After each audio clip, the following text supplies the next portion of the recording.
Hello friends, today we will solve another problem of deflection of truss by strain energy method and compare the results with unit load method.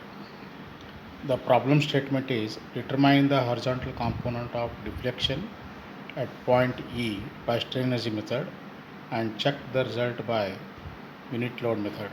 Take cross section of all the members as 600 mm square and Young's modulus value is equal to 200 GPa.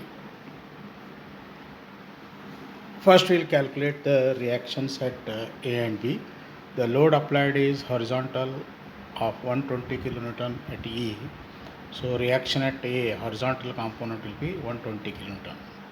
If you take the moments about A and B, you will get the reactions as at A 40 kN load downwards and at B there is 40 kN load upwards. These are the reactions at supports A and B respectively. Then we will calculate the forces in the members by applying method of joints and selecting the joints where the number of unknown forces are not more than 2. So these are the forces at joint A and C. Then these are the forces at joint E and D.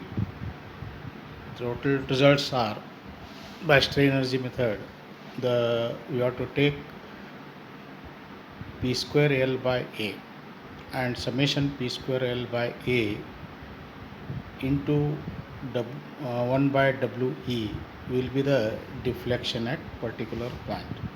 So strain energy method is applicable for point loads at acting at particular point, and the deflection will be in the direction of the load applied. Then applying unit load method. So we will apply a unit load at E because horizontal deflection is required at E. So apply unit horizontal load at E.